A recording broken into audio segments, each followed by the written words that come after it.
Мы в Ивано-Франковске, и у нас всего лишь полдня для этого прекрасного города, но все-таки мы хотим увидеть по максимуму за это короткое время. И сегодня мы увидим старейшую постройку Станислава, костел Девы Марии. Сейчас там Ивано-Франковский художественный музей, баня Нептун, бастион Крепостная галерея и городская ратуша.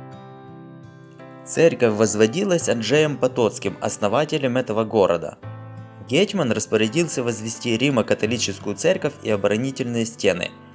Это может говорить нам о важности данных объектов в то время. Анджей был католиком, но религиозные общины других христианских течений и даже иудеев чувствовали себя свободно, что делало возможным их полноценное развитие. Одно из многих свидетельств заботы Потоцкого о Станиславе было основание коллегиума. Это религиозно-образовательный филиал Краковского университета. Точная дата основания церкви до конца неизвестна. По имеющимся данным, сама колокольня была возведена в конце 18 века. Представьте только себе, чего стоило просто поднять колокол в 2 тонны. Думаю, звук от звона было слышно далеко за пределы города. Однако, как мы все знаем, советские времена бездуховности оставили свой след и колокольню, к сожалению, разрушили.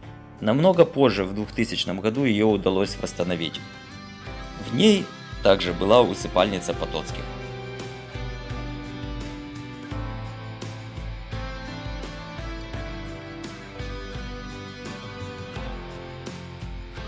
Шептицкий был митрополитом Украинской греко-католической церкви. Дальше, двигаясь по площади Шептицкого, мы видим монумент, посвященный этому человеку. Рядом стоит большая арка городского права. Это подарок городу после очередного международного фестиваля кузнецов. Прямо под аркой лежит люк, на котором написано: «Присвячена 350-річчю надання місту Станіславів сувереном Яном Казимиром королівського привілею на міське самоврядування Магдебурзького права». Это привилегия города на самоуправление. Пройдя сквозь арку по улице Низова, примерно через 5 минут слева стоит неприметный дом. Лет так 170 назад мы бы услышали: потовая баня, которую открыл частный предприниматель по улице Фердинанда в 1845 году. Баня Нептун – самое древнее банное заведение не только в Ивано-Франковске, но и в Украине. И политическая жизнь не обошла стороной это место. Здесь, в зале ожидания, в 1892 году Франко и Павлик проводили свое собрание партии станиславских радикалов. Приятно видеть таблички с QR-кодом, где можно быстро узнать историю и много интересных фактов.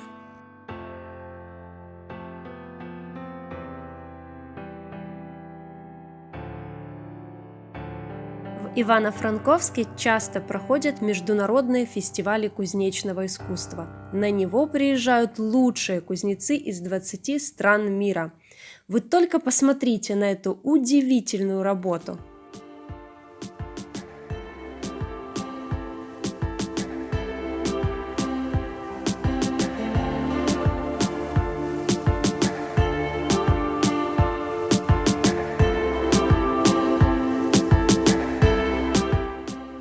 В центре очень много жилых домов в стиле неоренессанс, в которых до сих пор живут люди. Например, этот дом 1893 года постройки.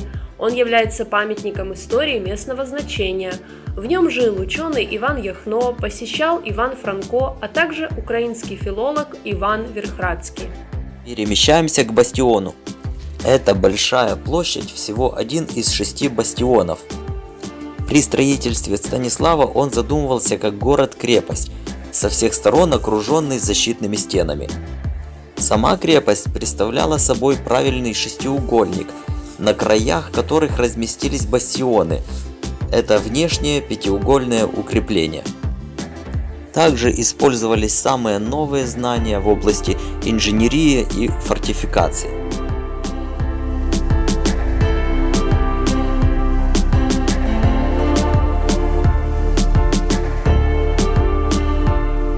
На стенах во время опасности устанавливали до 200 пушечных орудий. Боевая история крепости началась в 1676 году.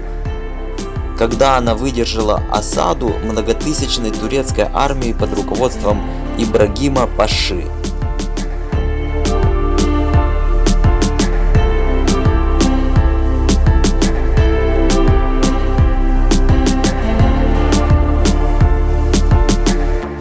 Сейчас здесь размещена сувенирная галерея «Бастион», где расположено все, что душа пожелает, как туриста, так и местного жильца этого прекрасного города.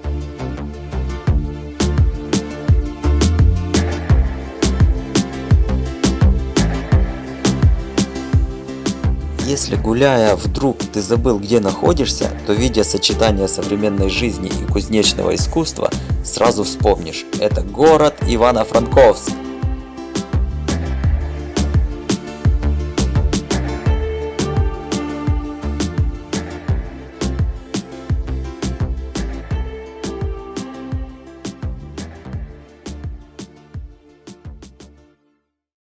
В галерее проходят выставки, фотографии, живописи, скульптуры. На площади бывают, вернее сказать, бывали до масочного режима, фестивали. Но, как мы видим, самый большой отпечаток наложил международный фестиваль «Праздник кузнецов».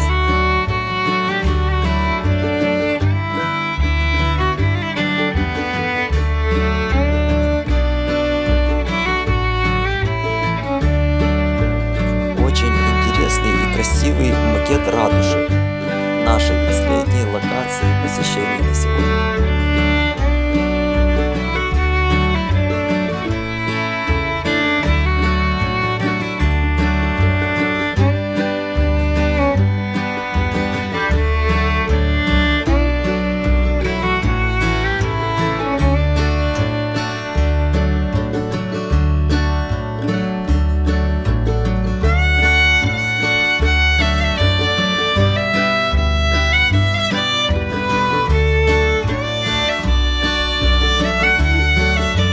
Как же без него?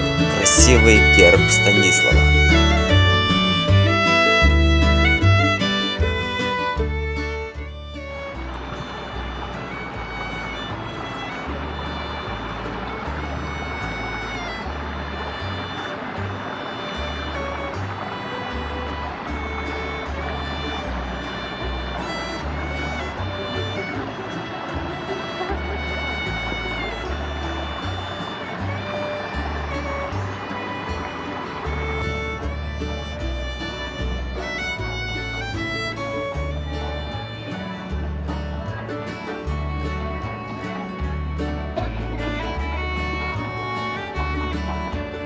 И вот мы пришли в центр города, на площадь Рынок. Прекрасная солнечная погода. И вот она, ратуша. Высота 50 метров. В такую погоду вид сверху обещает быть великолепным.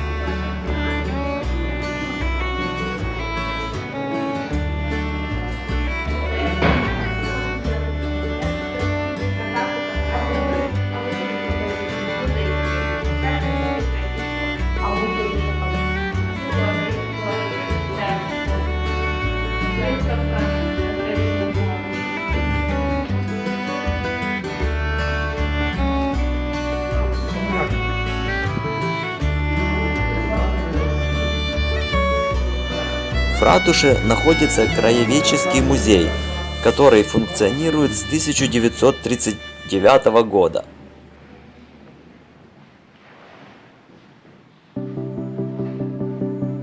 Известный факт, что во время оккупации города нацисты пытались разрушить ратушу, но не смогли взорвать ее, так как она была построена из железобетонного монолита.